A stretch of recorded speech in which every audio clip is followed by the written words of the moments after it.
हमने शहर को दी एक नई पहचान, हम हैं सिंघानिया बिल्डकॉन। बीजेपी संसदीय दल की बैठक में प्रधानमंत्री नरेंद्र मोदी ने एक बार फिर से परिवारवाद पर हमला बोला है। पीएम मोदी ने सांसदों से कहा कि अगर विधानसभा चुनाव में आपके बच्चों के टिकट कटे हैं तो उसकी वजह मैं हूं। पीएम मोदी ने कहा कि लोकतंत्र के लिए सबसे बड़ा खतरा वंशवाद है। बीजेपी की संसदीय दल की मीटिंग में पीएम मोदी ने द कश्मीर फाइल्स की तारीफ की। उन्होंने कहा कि फिल्म में जो दिखाया गया है कश्मीर के उस सच को दबाने की कोशिश की जाती रही है। पीएम मोदी ने कहा कि जो लोग अभिव्यक्ति की स्वतंत्रता के झंडे लेकर चलते हैं वो लोग पिछले 5 से 6 दिन से बौखला गए हैं। प्रधानमंत्री नरेंद्र मोदी ने यूक्रेन से भारतीयों की निकासी के अभियान में शामिल दूतावास के अधिकारियों और सामुदायिक संगठनों के साथ बातचीत की, जिसमें पीएम ने इस दौरान आई परेशानियों पर चर्चा की। पाकिस्तान पर गलती से फायर हुई मिसाइल पर राज्यसभा में रक्षा मंत्री राजनाथ सिंह ने कहा कि ये घटना निरीक्षण के दौरान एक मिसाइल से अनजाने में हुई है। राजनाथ सिंह ने कहा कि नियमित रखरखाव और निरीक्षण के दौरान लगभग 7 बजे गलती से एक मिसाइल छूट गई थी। रक्षा मंत्री राजनाथ सिंह ने कहा कि बाद में पता चला कि मिसाइल पाकिस्तान के क्षेत्र में गिरी थी। रक्षा मंत्री ने इस घटना के लिए खेद भी जताया है। उन्होंने कहा कि राहत ये रही कि दुर्घटना के चलते किसी को चोट नहीं आई है। राज्यसभा में विदेश मंत्री डॉक्टर एस जयशंकर ने कहा कि ऑपरेशन गंगा के तहत 90 उड़ानें संचालित की गई हैं, जिनमें से 76 नागरिक उड़ानें और 14 आईएएफ उड़ानें थीं। विदेश मंत्री ने कहा कि गंभीर संघर्ष से उपजी चुनौतियों के बावजूद हमने सुनिश्चित किया कि लगभग 22,500 भारतीय नागरिक सुरक्षित भारत लौट पाएं।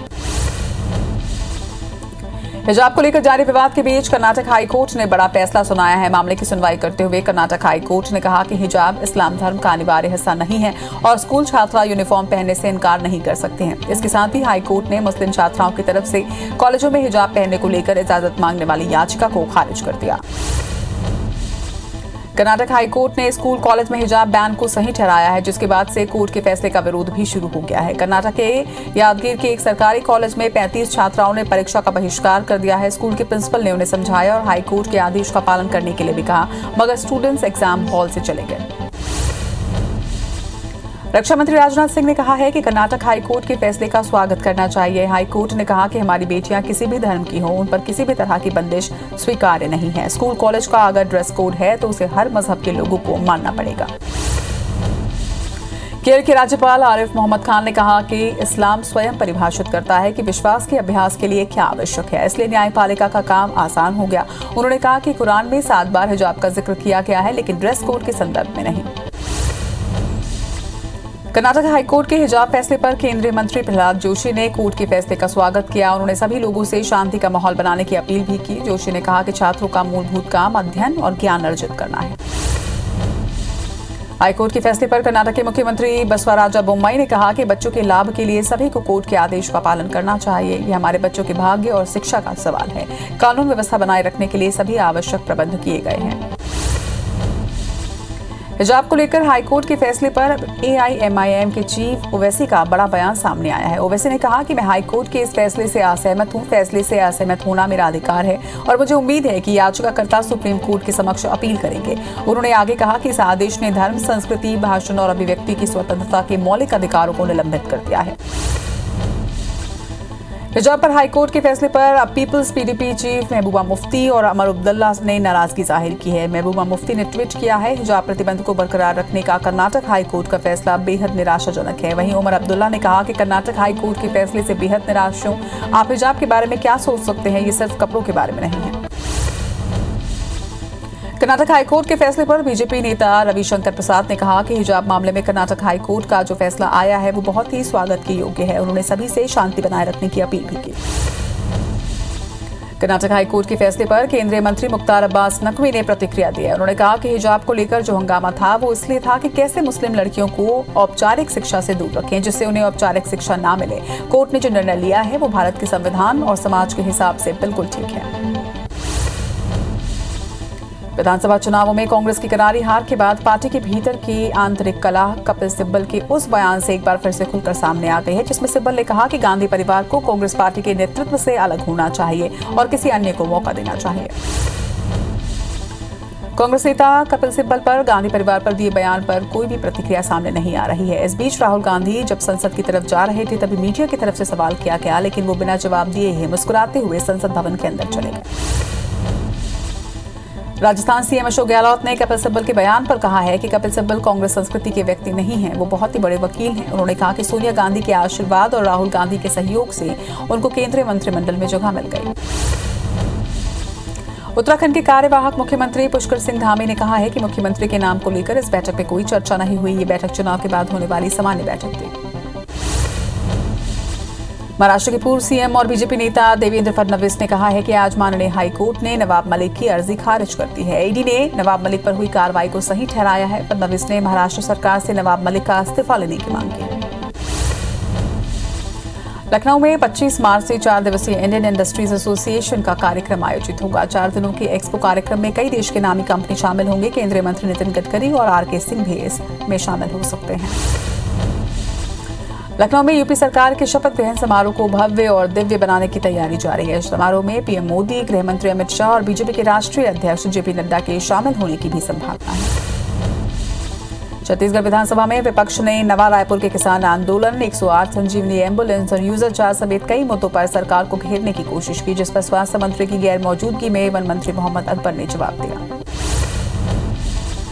धर्मलाल कौशिक ने वन विभाग की निविदाओं में गड़बड़ी का मामला भी उठाया। उन्होंने पूछा कि जब अधिकारी दोषी पाए गए हैं तो कार्रवाई कब तक होगी। इस पर वन मंत्री ने माना कि 37 में से 33 निविदाओं में अनियमितता पाई गई है।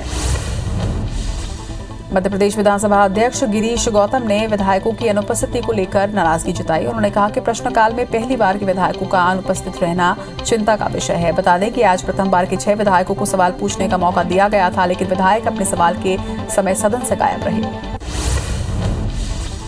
मध्य प्रदेश के अगले विधानसभा चुनाव के लिए बीजेपी ने मंथन शुरू कर दिया है। पचमढ़ी की वादियों में मुख्यमंत्री अपने सभी मंत्रियों के साथ 26 से 27 मार्च तक मंथन करेंगे। वहीं जानकारी के मुताबिक मुख्यमंत्री अपने सभी मंत्रियों के साथ एक बस में सवार होकर पचमढ़ी के लिए रवाना होंगे।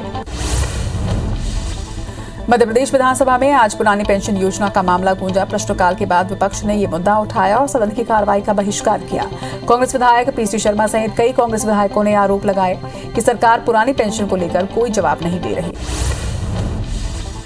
रायपुर नगर निगम की सामान्य सभा शुरू होने से पहले ही सदन में जोरदार हंगामा किया गया। वहीं आसंदी के सामने जमा हुए बीजेपी पार्षदों ने यूजर चार्ज और संपत्ति कर को लेकर हंगामा किया। इस दौरान महापौर के समर्थकों ने भी जमकर नारेबाजी की।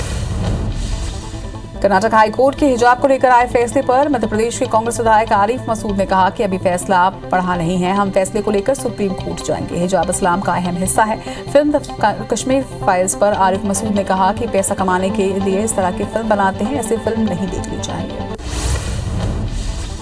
जमाते मुजाहिदीन बांग्लादेश के संदिग्ध आतंकियों की भोपाल में गिरफ्तारी के बाद सभी थाना क्षेत्रों के टीआई को अलर्ट रहने के निर्देश दिए गए हैं। एसीपी सचिन अतुलकर ने जारी बयान में कहा कि संदिग्ध गतिविधियों पर सभी थानों में निगरानी के निर्देश दिए गए। विधायक रामेश्वर शर्मा ने आज भोपाल के कोलार स्थित एक थिएटर में कश्मीरी हिंदुओं और बीजेपी कार्यकर्ताओं के साथ द कश्मीर फाइल्स मूवी देखी। इस दौरान विधायक ने फिल्म के निर्माता और सभी पात्रों को बधाई दी, साथ ही आम लोगों से भी फिल्म देखने की अपील की है।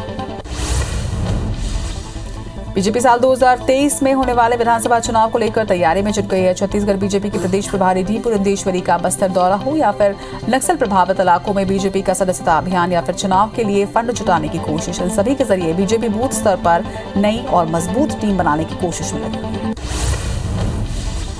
जबलपुर में भारतीय जनता मोर्चा के पूर्व प्रदेश अध्यक्ष अभिलाष पांडे कल जबलपुर में 600 लोगों के साथ फिल्म देखने जाएंगे। अभिलाष पांडे का कहना है कि कश्मीर फाइल्स फिल्म देखकर ही धारा 370 की अहमियत को समझा जा सकता है।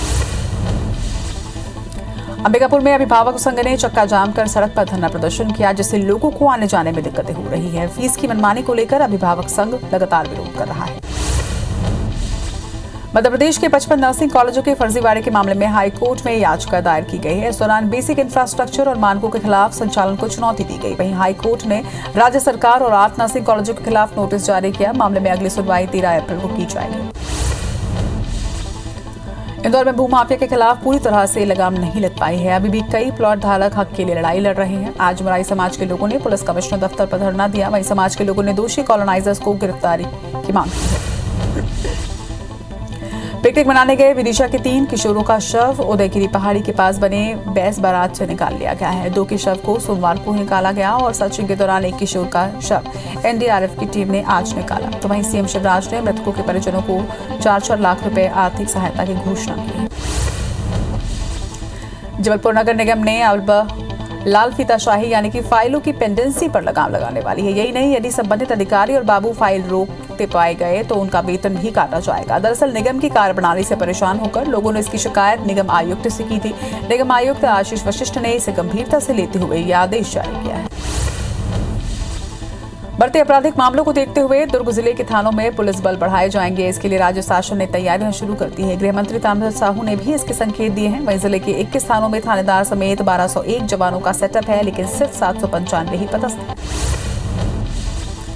खंडवा के घंटाघर इलाके में नगर निगम की टीम ने अतिक्रमण के खिलाफ कार्रवाई की। अतिक्रमण दस्ते ने सड़क और मंदिर के आसपास अतिक्रमण को हटाया और दुकानदारों के सामान भी जब्त किए। आपको बता दें कि सीएम हेल्पलाइन पर लगातार इलाके में अतिक्रमण की शिकायतें मिल रही थी। अंबिकापुर में अभिभावक संघ ने चक्का जाम कर सड़क पर धरना प्रदर्शन किया, जिससे लोगों को आने जाने में दिक्कतें हो रही हैं। फीस की मनमानी को लेकर अभिभावक संघ विरोध कर रहा है।